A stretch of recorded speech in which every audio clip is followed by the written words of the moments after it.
नमस्कार भौणी आपण मानकु आजिर नारीमूल कार्यक्रम को स्वागत उपस्थापन रे मु आपणकर उपस्थापिका स्वागतिका।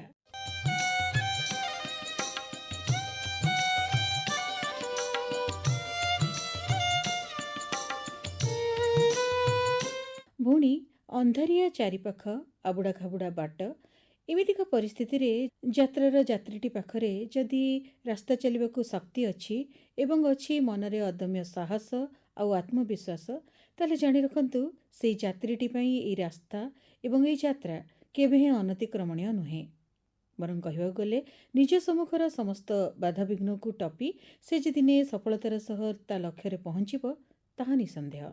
आमर ए कहिला कथा को सत प्रमाणित करबा परी आम सहित आज अछंती आमर अतिथि स्वर्णलता जेना जे कि तांको सम्मुखीन करबाकू पड़िथिबा जावतीय बाधाविघ्न सत्वे ताकू सफलतार सहित पार करी जणे सफल पथप्रांत नाट्यकर्मी भावरे निजको प्रतिष्ठित करिपारछंती।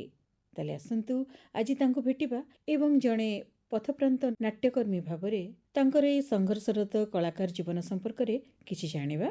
नमस्कार, आपनको आम कार्यक्रम को स्वागत करछु। नमस्कार। आपण जणे पथप्रांत नाट्यकर्मी भावरे खूब जणाशुणा, तेबे पथप्रांत नाटक करिया पई कोन केमती आग्रह हेतिला आमुठी कहंतु। मु तो पिला दिने गाँ रे जो ड्रामा हुए मु से ड्रामा रे जो छोट छोट पार्ट थाए मु सेठी करे। मोर पिला दिन रुचि थिला मो स्टेज को आसीबे एवं अभिनय करबी।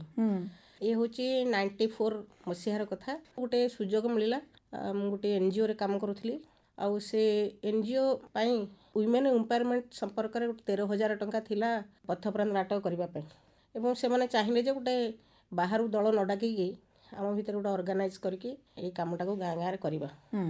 सेथि पई मते प्रश्न कले से माने जेहेतु गोटे गाँ रु आसीथिली मु आग हाँ करबी किंबा नाही करबी एटा बहुत समय भाबिली। तापरे मु हाँ कली एइति पई जे मोर पिला बेलु रुचिटा थिला। तापरे मु हाँ करि सारिया परे पुनी अन्य मानकु डका है कि गोटे 10 जणिया ग्रुप तयारी हैला जोथरे 9 जण पुओ थिले एवं मु जणे मात्र झियो सेते बेले आसुतिली। आज्ञा तेबेले आमे ड्रामा करिया पई बाहरिलु। हमर विषय थिला वुमेन एम्पावरमेंट महिला सशक्तिकरण। सेथि पई आम पाखरे किछि व्यवस्था ही नथिला। आमे निज निज घरु साड़ी अन्य पोशाक सब मागिक आनिलु। तापरे ताकु गोटे बाक्स रे रखिकी आ चूड़ा चाउଳ किछि से बाक्स रे रखिकी आमे पुरी जिल्लार ब्रह्मगिरी ब्लॉक रे चिलिका अंचल रे गाँ गुड़ा अछि से गाँ को गाँ बुली बुलिकी पथप्रांत नाटक करिलु। आपणकर केते थिले मेंबर सेते बेले? सेतेबेले तो बहुत मेंबर थिले जेहेतु एनजीओ गोटे चालुथिला। आमे 10 जण को बाछिलु जोथिरे टिके डेडिकेटेडली काम करिया पई जो माने इच्छा प्रकाश कले। आपण चिलिका अंचल रे एमती बुली बुलिकरी पथप्रांत नाटक कले। आपण जो कहथुले जे पिला बेलु नाटक करिया पई आग्रह थिला, अभिनय करिया आग्रह थिला, कोन केमती पिला बेले से सब दिगरे किछि करथिले कि? हाँ, मोर भाई जणे दादांग पुओ भाई से ड्रामा गाँ रे डायरेक्शन दियंती आउ गाँ रे श्रीगुंडीचा गीतिनाट्य हुए एवं गीतिनाट्य रे आमको अभिनय करिया पई डाकिले। जेहेतु आम घरु आम भाई डायरेक्शन दियंती तेणु निसंकोचरे घरे राजी हो गले आमे गाँ रे जाइकरी ड्रामा कलु। आउ गाँ रे गोटे दुईटा स्टेज को जेतेबेले आमे उठी गलु आउ आमको पछुक फेरिया पई इच्छा हलानी। हमर इच्छाटा आगो को नेला जे आमे गोटे कलाकार हे परिबो। से जो सान बेले आपण ड्रामा करूथिले आपण जणे झियो भाबरे किछि बाधा बंधनर सम्मुखीन हेतिले कि नै सब किछि ठीक थिला आपण पय? नै, सान बेले एइति पई होउ नथिला बेसी। हमकु डायरेक्शन जे दउथिले से हम परिवार लोक हमर भाई से तेणु तांकर गाइडेंस रे हम जाउथलु। किंतु जेतेबेले आमे तापरे आउ टिके स्कूल को आसिलु रे हाई स्कूल कैरियर को आसिलु कॉलेज को आसिलु सेतेबेले आउ घरे ए कथा पर राजी हेले नाही। एमती कि हाई स्कूल रे जो साइंस एग्जीबिशन हुए सेतेबेले भी हमको अभिनय करिया पई घरे सुजोग देलेनी एवं मु अभिनय करिया पई जेतेबेले पळे आसिली घर को टिके कन्विंस करिकी सेथरे बहुत माडगाली भी खाइली। आ बहुत लोक विभिन्न प्रकार जेतु गाँटा बहुत विभिन्न प्रकार कथाबार्ता कले। तापरे मोर इच्छा को मोर दृढ़ करिकी आगो को आसिली। आज्ञा वर्तमान आपण विधिवत भाबरे जणे पथप्रांत नाट्यकर्मी भाबरे जणासना हे। अच्छा, ए जो पथप्रांत नाटक करबा पई केमिति कोन भित्ति प्रस्तर स्थापन हुए, केमिति कोन नाट्यकर्मी माने कलाकार माने आउ संगीत जो देबाकू होथबो से माने सब केमिति कोन व्यवस्थित भाबरे एकाठी होंतो आमु टिके से विषय कहंतु।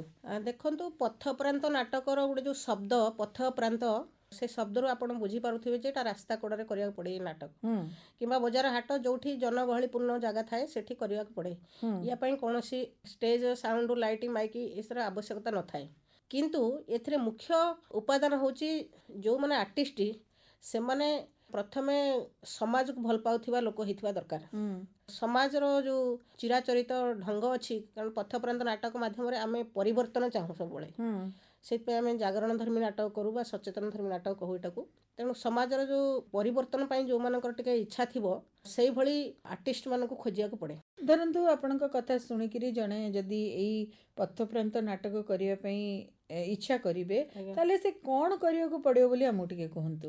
ମୁଁ ତ ପ୍ରଥମରୁ କହିଛି ଏଥିରେ କିଛି ଡେଡିକେଟେଡ୍ ୱାର୍କର ଦରକାର ଗୋଟେ ଭଲ ପାଣ୍ଡୁଲିପି ଦରକାର ସ୍କ୍ରିପ୍ଟ ଦରକାର ଏବଂ ସାମାନ୍ୟ କିଛି ପୋଷାକ ବି ଦରକାର ଏବଂ ମ୍ୟୁଜିକଟା ଆଗରୁ ନଥିଲା ଟିଣ ବାଡ଼େଇକି ଥାଳି ବାଡ଼େଇକି ପଥପ୍ରାନ୍ତ ନାଟକ ହେଇପାରୁଥିଲା କିମ୍ବା ଭଏସ୍ରେ ଶବ୍ଦ କରିକି କରାଯାଇ ପାରୁଥିଲା କିନ୍ତୁ ଆଜିକାର ରୁଚି ଟିକେ ବଦଳିଛି ସେଥିପାଇଁ ମ୍ୟୁଜିକ୍ ବି ଆବଶ୍ୟକ ପଡ଼ୁଛି ଆଜ୍ଞା ମ୍ୟୁଜିକାଲ ଇନଷ୍ଟ୍ରୁମେଣ୍ଟ ଦରକାର ପଡ଼ୁଛି ମ୍ୟୁଜିସିଆନ୍ ବି ଆବଶ୍ୟକତା ପଡ଼ୁଛନ୍ତି ଆଜ୍ଞା ଏଇଭଳି କିଛି ଉପାଦାନ ମିଳିଗଲେ ଗୋଟେ ପଥପ୍ରାନ୍ତ ନାଟକ ହେଇପାରିବ।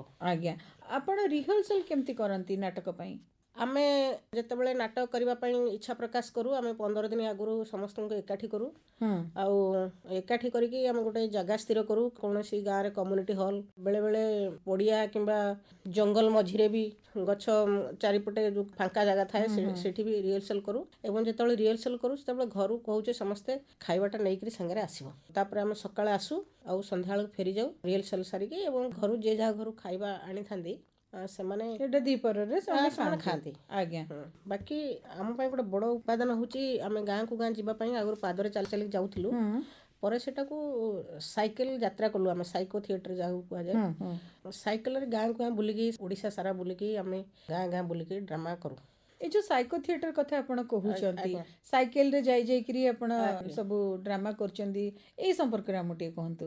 ଆମର ଗୋଟେ ଧାରଣା ଥିଲା ଯେ ଆମେ ଯଦି ଗୋଟେ ଗାଁକୁ ଗୋଟେ ଗାଡ଼ି ଧରିକି ଯିବୁ ତାହେଲେ ସେ ଗାଁ ଲୋକ ଆମକୁ ଏତେ ଶୀଘ୍ର ଗ୍ରହଣ କରିପାରିବେ ନାହିଁ କାରଣ ସେମାନେ ଭାବିବେ କୌଣସି ଭୁବନେଶ୍ୱର କଟକ କିମ୍ବା ଅନ୍ୟ କୌଣସି ସହରୀ ପିଲାମାନେ ଆସୁଛନ୍ତି ସେମାନେ ଆମକୁ ମନ ଖୋଲା କଥା କହିପାରିବେନି ଆମର ଉଦ୍ଦେଶ୍ୟ ହେଉଛି ଆମେ ସେଇ ଗାଁରେ ନାଟକ କରିବୁ ଏବଂ ସେ ଗାଁର ସାମାଜିକ ଚଳଣି ବିଷୟରେ ଆମେ କିଛି ଅନୁଧ୍ୟାନ କରିବୁ ତେଣୁ ଧରନ୍ତୁ ଗୋଟେ ଗାଡ଼ି ନେଇକି ଆମେ ଯଦି ଯାଉ ତାହେଲେ ଲୋକମାନଙ୍କର ଧାରଣା ଆମ ପ୍ରତି ଅଲଗା ଆସିବ ଆମକୁ ସେମାନେ ନିଜର ବୋଲି ଭାବିବେନି ମନ ଖୋଲା କଥା କହି ନ ପାରନ୍ତି ସେଥିପାଇଁ ସାଇକେଲ ହେଉଛି ସବୁଠୁ ଭଲ ଯନ୍ତ୍ର ଯେଉଁଥିରେ ଆମେ କି ଯାତ୍ରା କରିପାରିବୁ ପଇସା ବି କମ୍ ହେବ ଆଉ ଆମେ ଗାଁରେ ଯାଇକି ଯେତେବେଳେ ସାଇକେଲ ଧରି ଡ୍ରାମା କରିବୁ ଲୋକ ଆମକୁ ନିଜର ବୋଲି ଭାବିବେ ନିଜ ଘରେ ଡାକିକି ଖାଇବାକୁ ଦିଅନ୍ତି ଆଉ ଗାଁରେ ରହିବା ପାଇଁ ଆମକୁ ସୁବିଧା ଦିଅନ୍ତି ଏବଂ ନିଜ ପରିବାରର ସଦସ୍ୟ ଭଳି ଆମକୁ ମନ ଖୋଲା କଥା କୁହନ୍ତି ଯେଉଁ କଥାକୁ ନେଇକି ଆମେ ଗୋଟେ ଷ୍ଟୋରି ତିଆରି କରୁ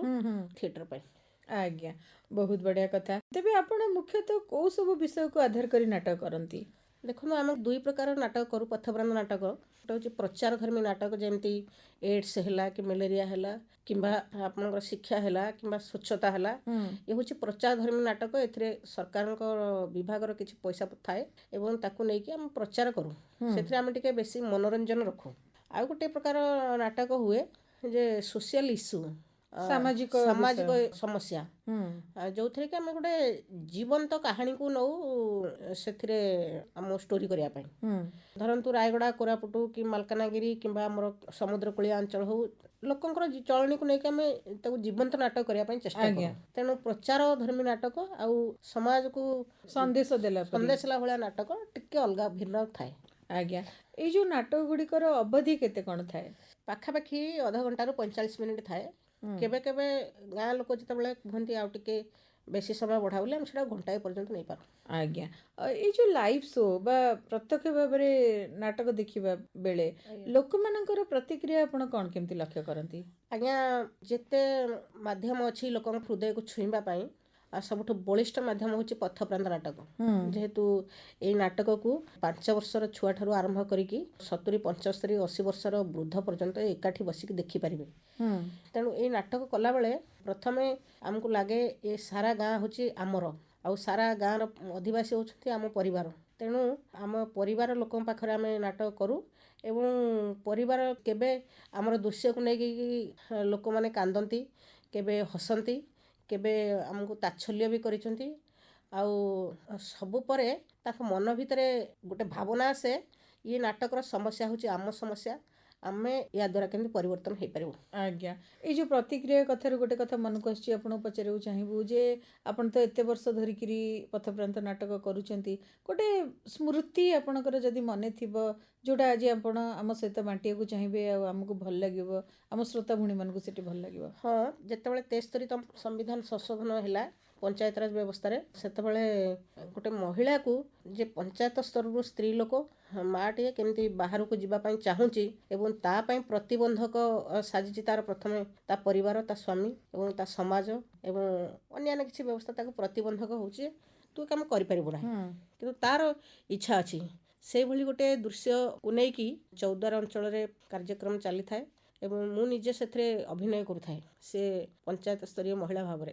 ଯେତେବେଳେ ସେଇଭଳି ଗୋଟେ ଦୃଶ୍ୟ ଆସିଛି ଏବଂ ଅନ୍ୟାନ୍ୟ ଚରିତ୍ରମାନେ ପ୍ରତିବନ୍ଧକ କରୁଛନ୍ତି ତାକୁ ସମାଜର ପ୍ରତିବନ୍ଧକ ଭାବରେ, ସେଇ ନାଟକ ସମୟରେ ଲୋକଙ୍କ ଆଡ଼ୁ ପ୍ରତିକ୍ରିୟା ଆସିଛି। ଆଉ ଆମେ ଦେଖିଛୁ ବହୁତ ଲୋକ ଏକାଠି ଆସିକି ଆମର ଆର୍ଟିଷ୍ଟମାନଙ୍କୁ ବି ବାଡ଼ାବାଡ଼ି କରିଛନ୍ତି ଯେ ତମେ କାହିଁକି ଆମର ମା' ଯିଏ ପଞ୍ଚାୟତ ସ୍ତରରେ ମା' ଯିଏ ଆସୁଛି ଆଗକୁ, ତମେ କାହିଁକି ତାକୁ ବ୍ରେକ୍ ବନ୍ଦ କରୁଛ।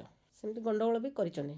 ଧରନ୍ତୁ ଗୋଟେ ଦୃଶ୍ୟ ଅଛି ଯେ ଗୋଟେ ମା' ଚାହୁଁଛି ମୁଁ ବାହାରକୁ ଯାଇକରି ମୋର ଅନ୍ୟ ମା' ମାନଙ୍କ ପାଇଁ ଉଦାହରଣ ହେବି, କାମ କରିବି, କିନ୍ତୁ ତା ପାଇଁ ସାମାଜିକ ବ୍ୟବସ୍ଥା କିଛି ପ୍ରତିବନ୍ଧକ ହେଉଛି। ଯେମିତି ତାର ଶିକ୍ଷା, ତାକୁ କୁହାହେଉଛି ତୁ ବେଶୀ ପାଠ ସାଠ ପଢ଼ିନୁ, ତୁ ଆଗକୁ ଯାଇପାରିବୁନି, କି ତା ପରିବାର କହୁଛି ମୁଁ ମର୍ଦ୍ଦ ଲୋକ, ତୁ ମୋତେ ନ ଜଣେଇକିରି ତୁ ବି ଆଗକୁ ଯାଇପାରିବୁନି। ଯେଉଁମାନେ ଆମର ନେଗେଟିଭ୍ ଚରିତ୍ର ଅଛନ୍ତି, ଯେଉଁ ଚରିତ୍ର ଆମର କହୁଛି ଯେ ତୁ ଶିକ୍ଷିତ ନୁହଁ, ତୁ କରିପାରିବୁନି, ଯେଉଁ ଚରିତ୍ର କହୁଛି ମୁଁ ସ୍ୱାମୀ ମୋତେ ପଚାରି କରିବାକୁ ପଡ଼ିବ, ତାଙ୍କ ଉପରେ ସେମାନେ ବୁଝିପାରିଲି ଆପଣ ଯେଉଁମାନେ ଅଭିନୟ କରୁଥିଲେ ସେମାନଙ୍କ ପ୍ରତି ସେମାନେ ଆକ୍ରୋଶ କରିଥିଲେ।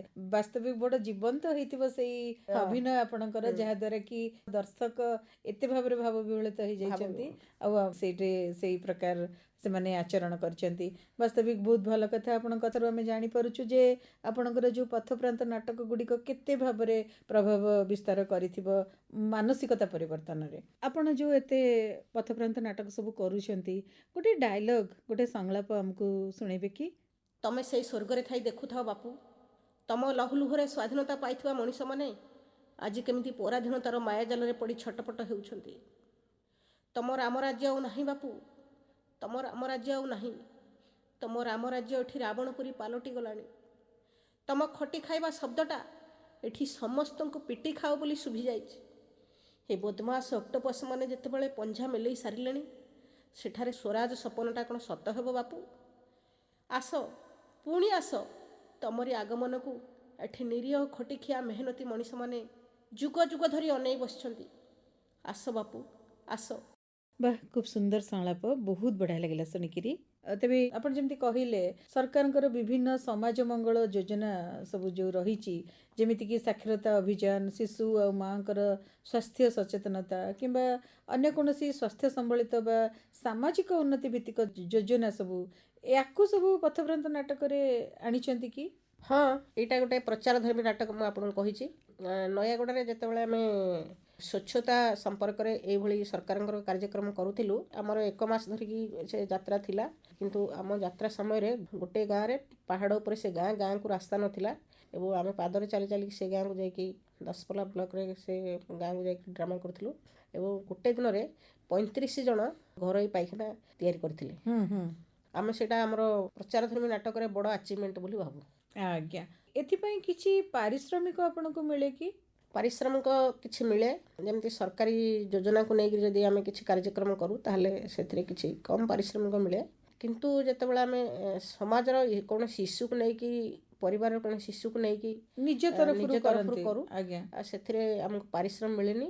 କିନ୍ତୁ ଆମେ ଆମର ଗାଁ ଲୋକଙ୍କର ସହାୟତା ଥାଏ, ଯେଉଁ ଅଞ୍ଚଳରେ ଆମେ ନାଟକ କରିବୁ ସେଇ ଅଞ୍ଚଳ ଲୋକ ଆମକୁ ଖାଇବା ପିଇବା ରହିବା ପାଇଁ ବ୍ୟବସ୍ଥା ଦିଅନ୍ତି। ଆଉ ଏମିତି କିଛି ଭଲ ଡୋନର ବି ଥାଆନ୍ତି, କିଛି କିଛି ଡୋନେସନ୍ ଦିଅନ୍ତି, ଯେମିତି ପୋଷାକ ପାଇଁ କିଛି କିଏ ଡୋନେସନ୍ ଦେଇଛନ୍ତି, ମ୍ୟୁଜିକ୍ ଇନଷ୍ଟ୍ରୁମେଣ୍ଟ ପାଇଁ କିଏ ଡୋନେସନ୍ ଦେଇଛନ୍ତି, କିଏ ପ୍ରୋତ୍ସାହନ ଦେବା ପାଇଁ କିଛି ଦିଅନ୍ତି ଏବଂ ସେଥିପାଇଁ କିଛି ପାରିଶ୍ରମିକ ନଥାଏ। କିନ୍ତୁ ସରକାରୀ କାର୍ଯ୍ୟକ୍ରମରେ ପାରିଶ୍ରମିକ କିଛି ମିଳେ।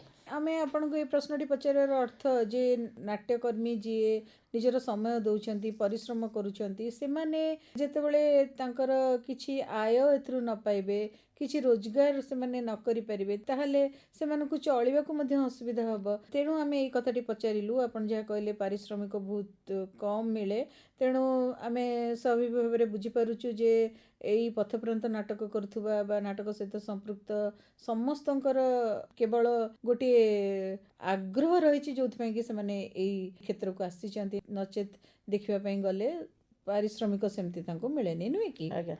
ଆପଣଙ୍କ ସହିତ ଆଲୋଚନା ଆହୁରି ଆଗକୁ ଜାରି ରଖିବା। ତେବେ ଏଇଠି ଆପଣଙ୍କ ପସନ୍ଦର ଗୀତଟିଏ ଆମେ ଆପଣଙ୍କୁ ଏବଂ ଆମ ଶ୍ରୋତା ଭଉଣୀମାନଙ୍କୁ ଶୁଣିବାକୁ ଚାହିଁବୁ। କେଉଁ କଣ୍ଠଶିଳ୍ପୀଙ୍କର ଗୀତ ଶୁଣିବାକୁ ଚାହିଁବେ? ମୋତେ ଅସୀମା ପଣ୍ଡା। ଅସୀମା ପଣ୍ଡାଙ୍କର ଗୀତ ଆପଣ ଶୁଣିବାକୁ ଚାହୁଁଛନ୍ତି? ଠିକ୍ ଅଛି, ଆମେ ଆପଣଙ୍କ ପ୍ରିୟ କଣ୍ଠଶିଳ୍ପୀ ଅସୀମା ପଣ୍ଡାଙ୍କ କଣ୍ଠରୁ ଗୀତଟି ଆପଣଙ୍କୁ ଏବଂ ଆମ ଶ୍ରୋତା ଭଉଣୀମାନଙ୍କୁ ଶୁଣାଇ ଦେଉଛୁ। যেতে দুঃখ দিয়া পাছে পাখে পাখে রহিথিবি, যেতে নিন্দা হেউ প্রভু মাথা পাতি সহি যাবি। আও মোর ডরবা কাহাকু, আও মোর ডরবা কাহাকু,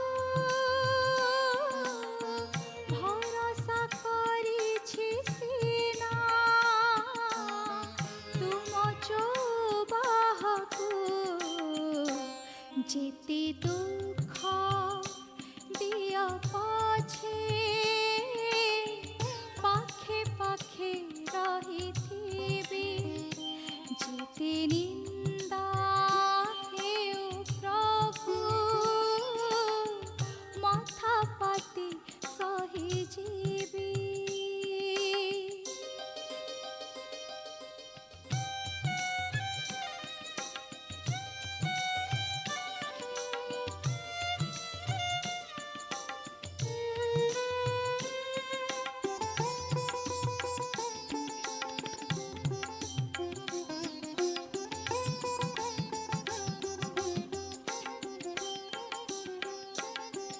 পথর দেউলে বাসি ন শুণুছ কথা, আও কাহা পাশে যাই নুয়াইবে মাথা। তুমি পরা প্রভু থাও এছাড় কথাকু, বখানিলে লাজ সিনা হইব তুমকু। অন্তর্যামী পরা তুমি মুহ খোলি কে কহিবে, যেতে দুঃখ দিয়া পাছে পাখে পাখে রহিথিবি, যেতে নিন্দা হেউ প্রভু মাথা পাতি সহি যাবি। ଭଉଣୀ, ଆଜିର କାର୍ଯ୍ୟକ୍ରମରେ ଆମ ସହିତ ଅଛନ୍ତି ସ୍ୱର୍ଣ୍ଣଲତା ଜେନା, ଯିଏକି ଜଣେ ପଥପ୍ରାନ୍ତ ନାଟ୍ୟକର୍ମୀ ଭାବରେ ଖୁବ୍ ଜଣାଶୁଣା। ଆଜ୍ଞା, ବର୍ତ୍ତମାନ ସମୟରେ ପଥପ୍ରାନ୍ତ ନାଟକର ଚାହିଦା ଆଉ ଲୋକପ୍ରିୟତାକୁ ଆପଣ କ'ଣ କେମିତି ଲକ୍ଷ୍ୟ କରନ୍ତି? ବର୍ତ୍ତମାନ ସମୟରେ ଦେଖନ୍ତୁ, ଏବେ ଯେବେଠାରୁ ଇଲେକ୍ଟ୍ରୋନିକ୍ସ ମିଡ଼ିଆର ପ୍ରଭାବ ବେଶୀ ଆସିଲା, ସେବେ ଏଇ ଯେଉଁ ଜୀବନ୍ତ ନାଟକର ପ୍ରଭାବଟା ଧୀରେ ଧୀରେ କମିଗଲା। ଏବଂ ଆଜିକାଲି ଜୀବନ୍ତ ନାଟକର ପରିବେଷଣ ସିଷ୍ଟମଟା ଟିକେ କମିଯାଇଛି ଏବଂ ଇଲେକ୍ଟ୍ରୋନିକ୍ସ ମିଡ଼ିଆର ଯେଉଁ କାର୍ଯ୍ୟକ୍ରମଟା ସେଇଟା ବେଶୀ ବଢ଼ିଛି। ତେଣୁ ସେଥିପାଇଁ ପଥପ୍ରାନ୍ତ ନାଟକ ଆଗ ଭଳି ହେଇପାରୁନାହିଁ। କିନ୍ତୁ ଯେଉଁମାନେ ଗୋଟେ ସଂକଳ୍ପବଦ୍ଧ କଳାକାର ଅଛନ୍ତି, ଯେଉଁମାନେ ସେମାନଙ୍କର ସବୁବେଳେ ରୁଚି ପ୍ରତ୍ୟେକ ମାସରେ ପ୍ରତ୍ୟେକ ସପ୍ତାହରେ କୌଣସି ନା କୌଣସି ଇସ୍ୟୁକୁ ନେଇକରି ଆମେ ନାଟକ କରିବା ଏବଂ ଗାଁରେ କରିବା। କିଛି ନହେଲେ ଆଖପାଖ ଗାଁରେ ଗୋଟେ ଗାଁ ଲୋକଙ୍କ ପାଖରେ ଯାଇ ପହଞ୍ଚିକି ଆମେ ଆମର କାର୍ଯ୍ୟକ୍ରମଟା ପରିବେଷଣ କରିପାରିବା। ଆପଣ ନିଜର ଉଦ୍ୟମ ଜାରି ରଖିଛନ୍ତି। ତେବେ କ'ଣ କରାଗଲେ ଏଇ ଯେଉଁ ପରିସ୍ଥିତି ହେଇଛି ଆମର ଆପଣ ଯାହା କହିଲେ ପଥପ୍ରାନ୍ତ ନାଟକର ଏଇ ସ୍ଥିତିରେ ପରିବର୍ତ୍ତନ ଆସିପାରିବ, ଲୋକ ଆହୁରି ଲୋକପ୍ରିୟତା ଦେଖେଇବେ, ଆଗ୍ରହ ଦେଖେଇବେ ଏଇଟିକୁ ଦେଖିବା ପାଇଁ? ପ୍ରଥମ ତ ମୁଁ କହିବି ବର୍ତ୍ତମାନ ଯେଉଁ ସରକାରୀ ସ୍ତରରେ ପଥପ୍ରାନ୍ତ ନାଟକକୁ ଲୋକକଳାରେ ନିଆଯାଇ ପାରିନାହିଁ। ତେଣୁ ଆପଣଙ୍କ ମାଧ୍ୟମରେ ମୁଁ ରାଜ୍ୟ ସରକାରଙ୍କୁ ଅନୁରୋଧ କରିବି, ଯେହେତୁ ପଥପ୍ରାନ୍ତ ନାଟକର କଳାକାରମାନେ ଲୋକକଳା, ଲୋକଗୀତ ଏବଂ ପାରମ୍ପରିକ ବାଦ୍ୟକୁ ନେଇକରି ପଥପ୍ରାନ୍ତ ନାଟକ ପରିବେଷଣ କରନ୍ତି। ତେଣୁ ଏହା ଲୋକକଳା ଠାରୁ କିଛି କମ୍ ନୁହେଁ ବା ଲୋକକଳାରୁ ଅଲଗା ନୁହେଁ। ଆଜ୍ଞା। ତେଣୁ ଅନୁରୋଧ ମୋର ରହିବ ପଥପ୍ରାନ୍ତ ନାଟକକୁ ସରକାର ଲୋକକଳା ସଂଘ ଅଛି, କଳା ସଂଘରେ ସାମିଲ କରନ୍ତୁ। ଦ୍ୱିତୀୟ କଥା ହେଉଛି ଯେଉଁମାନେ ପଥପ୍ରାନ୍ତ ନାଟକ ଆର୍ଟିଷ୍ଟ, ଯଦି ସେମାନେ ପୁରୁଷ ଆର୍ଟିଷ୍ଟ ହେଇଥାନ୍ତି ତାହେଲେ ସେମାନେ ଅଲଗା କିଛି କାମ କରୁଛନ୍ତି କୌଣସି କୌଣସି ଜାଗାରେ ଏବଂ ସମୟ ଆସିଲେ ନାଟକ କରୁଛନ୍ତି, କିନ୍ତୁ ବିଶେଷ କରି ପ୍ରଭାବିତ ହେଉଛନ୍ତି ଯେଉଁମାନେ ମହିଳା ନାଟ୍ୟକର୍ମୀ। ତେଣୁ ସରକାର ମଧ୍ୟ ପଥପ୍ରାନ୍ତ ନାଟକକୁ ପ୍ରୋତ୍ସାହନ ଦିଅନ୍ତୁ, ଯେଉଁଥିରେ ମହିଳା କର୍ମୀ, ପୁରୁଷ କର୍ମୀ, ସମସ୍ତ ନାଟ୍ୟକର୍ମୀ କିଛି କାମ ପାଇବେ ଏବଂ ନିଜର ଉଦ୍ୟମ ଯେଉଁ ଅଛି ଉଦ୍ୟମକୁ ଆଗକୁ ନେବେ। ଏଇଟା ଗୋଟେ ସମାନ୍ତରାଳ ଗତିରେ ଚାଲିବ। ଏଇ ଯେଉଁ ମହିଳାମାନଙ୍କ ସମସ୍ୟା କଥା କହିଲେ, ଆପଣ କେଉଁ ଦିଗକୁ ନିର୍ଦ୍ଦିଷ୍ଟ ଭାବରେ ସୂଚାଇବାକୁ ଚାହୁଁଛନ୍ତି ମହିଳାମାନେ ଏଠି ଅସୁବିଧା ଭୋଗ କରୁଛନ୍ତି ବୋଲି? ଅସୁବିଧା ମତଲବ ଦେଖନ୍ତୁ, ଯେତେବେଳେ କରୋନା ହେଲା ସେତେବେଳେ ପୁରୁଷ ପିଲାମାନେ ଯେଉଁଠି ଅଲଗା ଅଲଗା ଜାଗାରେ କାମ କଲେ, କିଛି ନହେଲେ ବି କିଏ ପରିବା ଦୋକାନ କଲା, ଚା ଦୋକାନ କଲା, କିଏ କେଉଁଠି ଲେବର ଭାବରେ କାମ ଖଟିଲା, କିଛି ବି କରିପାରିଲା। କିନ୍ତୁ କରୋନା ସମୟରେ ଯେତେ ମହିଳା ଆର୍ଟିଷ୍ଟ ଥିଲେ ସମସ୍ତେ ମାନେ ବହୁତ ଦୟନୀୟ ଅବସ୍ଥାରେ ରହିଲେ। ସେମାନେ ନା କିଛି ଅଲଗା କାମ କରିପାରିଲେ ନା ନାଟକ ହେଇପାରିଲା, ଗୋଟେ କଟକଣା ଭିତରେ ରହିଲା। ଖାଲି କରୋନା ନୁହେଁ, ଅନ୍ୟ ଅନେକ ସମୟରେ ମହିଳା ନାଟ୍ୟକର୍ମୀଙ୍କୁ ସମସ୍ୟାର ସମ୍ମୁଖୀନ ହେବାକୁ ପଡ଼ୁଥାଏ। ଆଜି କାମ ନାହିଁ, ଖାଇବୁ କ'ଣ? ତା ପିଲା ଛୁଆ ଯେଉଁମାନେ ପରିବାର ତିଆରି କଲେଣି, ସେମାନଙ୍କର ପିଲା ଛୁଆ ହେଲେଣି, ସେମାନଙ୍କ ପିଲା ଛୁଆଙ୍କ ମୁହଁରେ ଆହାର ଦେବା ପାଇଁ ବି ତାଙ୍କ ପାଖରେ ପଇସା ନଥାଏ। ଆଜ୍ଞା। ତେଣୁ ତାଙ୍କୁ ଗୋଟେ ସମ୍ମାନ ମିଳୁ, ନିଶ୍ଚିତ ଭାବରେ ତାଙ୍କୁ ଗୋଟେ ସମ୍ମାନ ମିଳୁ। ତାଙ୍କୁ ଯଦି ଲୋକ କଳାକାର ବୋଲିକିନି ଗଣନା କରାଯାଇକି ତାଙ୍କୁ ଅନ୍ୟମାନଙ୍କୁ ଯେମିତି ଫେଲୋସିପ୍ ମିଳୁଛି ବା ଭତ୍ତା ମିଳୁଛି, ତାଙ୍କ ପାଇଁ ମଧ୍ୟ ବ୍ୟବସ୍ଥା କରାଯାଉ। ଓଡ଼ିଶାରେ ବହୁତ ଦଳ ଅଛି, ପଥପ୍ରାନ୍ତ ନାଟକ ଦଳ, କିନ୍ତୁ ବିଶେଷ କରି ମହିଳା ପରିଚାଳିତ ଦଳ ଭାବରେ ଗୋଟେ, ଦୁଇଟି କିମ୍ବା ତିନୋଟି ନଜରକୁ ଆସିବେ। ଆମେ ତ ବହୁତ ସମ୍ମାନ ପାଇଛୁ, କାରଣ ଆମକୁ ମୁଖ୍ୟମନ୍ତ୍ରୀଙ୍କ ସମ୍ମାନ ମିଳିଛି, ରାଜ୍ୟପାଳଙ୍କ ସମ୍ମାନ ମିଳିଛି ଏବଂ ବହୁ ଜାଗାରେ ଆମେ କାର୍ଯ୍ୟକ୍ରମ ଯେହେତୁ କରିଛୁ। ଓଡ଼ିଶା ବାହାରେ world social forum, India social ଫୋରମକୁ ଆମେ ଯାଇଛୁ ଆମର ନାଟକ ନେଇକି। ତେବେ ଆମେ ଚାହୁଁ ଯେଉଁମାନେ ମହିଳା ନାଟ୍ୟକର୍ମୀ ଅଛନ୍ତି ତାଙ୍କର ଗୋଟେ ଗେଟ୍ ଟୁଗେଦର କରିକି ତାଙ୍କୁ ଗୋଟେ ପ୍ରତିବର୍ଷ ସମ୍ମାନ ପତ୍ର ମିଳୁ। ଆଜ୍ଞା, ଆମେ ଭାବୁଛୁ ଆପଣଙ୍କର ଏଇ ବାର୍ତ୍ତାଟି ଆମେ ସରକାରଙ୍କ ପାଖରେ ପହଞ୍ଚାଇ ପାରିବୁ, ଯାହାଫଳରେ ନାଟ୍ୟକର୍ମୀମାନଙ୍କ ଜୀବନରେ କିଛି ପରିବର୍ତ୍ତନ ଆସିପାରିବ। ଆପଣଙ୍କ ପରିବାରରେ ଆଉ କିଏ ସବୁ ଅଛନ୍ତି? ମୋ ପରିବାରରେ ମୁଁ ଜଣେ ଏକାକୀ ମହିଳା, ଆଉ ମୋର ଗୋଟେ ପୁଅ ଅଛି। ପୁଅ ବାହାଘର ହେଇଯାଇଛି, ନାତୁଣୀ ବି ହେଲାଣି। ଆଉ ମୁଁ ଯେତେବେଳେ ପ୍ରଥମେ ନାଟକକୁ ଆସିଲି ସେତେବେଳେ ଏ ନାଟକ ଏ ସମାଜ ସେବାକୁ ଆସିବା ଯୋଗୁଁ ହିଁ ମୋର ସ୍ୱାମୀ ମୋ ଠାରୁ ଅଲଗା ହେଇଗଲେ ଏବଂ ମୁଁ ଅଲଗା ହେଇଗଲି। ମୁଁ ସବୁବେଳେ ଚାହୁଁଥିଲି ଯେ ମୁଁ ସମାଜ ପାଇଁ କିଛି କରିବି ଏବଂ ମୁଁ NSSରେ ଜଏନ୍ କଲାବେଳେ ମୁଁ ବେଷ୍ଟ ଭଲେଣ୍ଟିୟର ଆୱାର୍ଡ଼ ପାଇଥିଲି।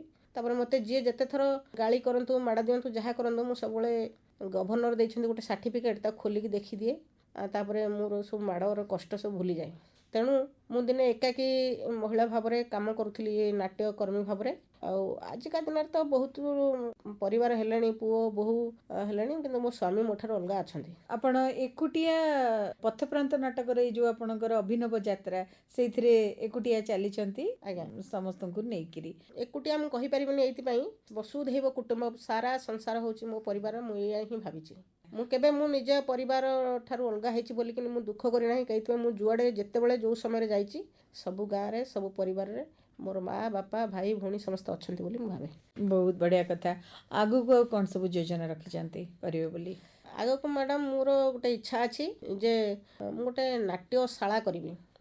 ନାଟ୍ୟଶାଳା କରିକି ଯେଉଁମାନେ ନାଟକ ପ୍ରତି ରୁଚି ରଖିବେ, ମୋର ଅନ୍ତେ ମୁଁ ସେ ନାଟ୍ୟଶାଳାରେ ସେମାନଙ୍କୁ ସାମିଲ କରିବି ଏବଂ ସେମାନଙ୍କୁ ପ୍ରଶିକ୍ଷଣ ଦେବେ। ଆଜ୍ଞା, ଈଶ୍ୱର କରନ୍ତୁ ଆପଣଙ୍କର ଏଇ ଯୋଜନାଟି ସଫଳ ହେଉ। ଆଜି ଆପଣ ଆମ ଷ୍ଟୁଡ଼ିଓକୁ ଆସିଛନ୍ତି, ଆପଣଙ୍କୁ ଶୁଣୁଥିବା ଆମର ଯେଉଁ ଶ୍ରୋତା ଭଉଣୀମାନେ ରହିଛନ୍ତି ସେମାନେ ନିଶ୍ଚିତ ଭାବରେ ଆପଣଙ୍କ କଥାରୁ ପ୍ରେରଣା ପାଉଥିବେ। ଆପଣ ଜଣେ ଅନୁଭବୀ ମହିଳା ଭାବରେ ଆପଣଙ୍କ ଜୀବନର ଅନୁଭୂତି ଅନେକ, ଅନୁଭବ ଅନେକ।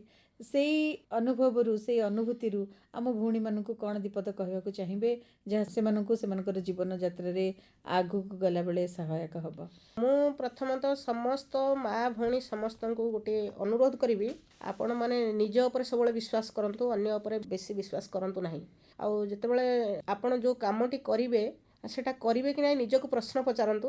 ଯଦି ନିଜ ଭିତରୁ, ଅନ୍ତର ଭିତରୁ ହଁ ଆସିଲା, ତାହେଲେ ନିଶ୍ଚିତ ଭାବରେ କାହାରି କଥା ଶୁଣନ୍ତୁ ନାହିଁ, ଆପଣ ଆଗକୁ ଯାଆନ୍ତୁ। ଆପଣ ଯଦି 2 ପାଦ ଆଗକୁ ଯିବେ, ଆପଣଙ୍କର ହାତ ଧରି 5 ପାଦ ଆଗକୁ ନେବା ପାଇଁ କିଏ ନା କିଏ କେଉଁଠି ରାସ୍ତାରେ ମିଳିବେ। ତେବେ ଏଇ ଆଲୋଚନାକୁ ଶେଷ କରିବା ପୂର୍ବରୁ ଆଉ ଗୋଟିଏ ସଂଳାପ ଆମେ ଆପଣଙ୍କ କଣ୍ଠରୁ ଶୁଣିବାକୁ ଚାହିଁବୁ। ମୋତେ ମୋ ପାଇଁ, ମୋ ମା ଭଉଣୀମାନଙ୍କ ପାଇଁ ଘରୁ ଗୋଡ଼ କାଢ଼ିବାକୁ ପଡ଼ିବ। ତମେ ଦେଖିବ ମୋ ପାଦ ସହିତ ପାଦ ମିଶାଇ ଶହ ଶହ ମା ଭଉଣୀମାନେ ଆଗକୁ ଆସିବେ। ଗାଁ ଗାଁରେ ନାରୀ ଜାଗରଣର ଶବ୍ଦ ଶୁଭିବ। ସମସ୍ତେ ମୁହଁ ଖୋଲି କଥା କହିବେ। ତାହେଲେ ଆମର ଉନ୍ନତି ହେବ। ହଁ ହଁ, ତାହେଲେ ଆମର ଉନ୍ନତି ନିଶ୍ଚୟ ହେବ। ବାଃ, ବହୁତ ବଢ଼ିଆ। এই ସୁନ୍ଦର ସଂଳାପ ଏବଂ ଆଲୋଚନାଟି ପାଇଁ ଆପଣଙ୍କୁ ବହୁତ ବହୁତ ଧନ୍ୟବାଦ ଜଣାଉଛୁ। ଆଜି ଆପଣ ଆମ ଷ୍ଟୁଡ଼ିଓକୁ ଆସିଲେ, ଆମ ସହିତ ଆଲୋଚନାରେ ଅଂଶଗ୍ରହଣ କଲେ, ସେଥିପାଇଁ ଅନୁଷ୍ଠାନ ତରଫରୁ ଆପଣଙ୍କୁ ଧନ୍ୟବାଦ। ନମସ୍କାର। ଶୁଣୁଥିଲେ ଆମର ଆଜିର ଅତିଥି ପଥପ୍ରାନ୍ତ ନାଟ୍ୟକର୍ମୀ ସ୍ୱର୍ଣ୍ଣଲତା ଜେନାଙ୍କ ସହିତ ଆମର ଏ ଆଲୋଚନା।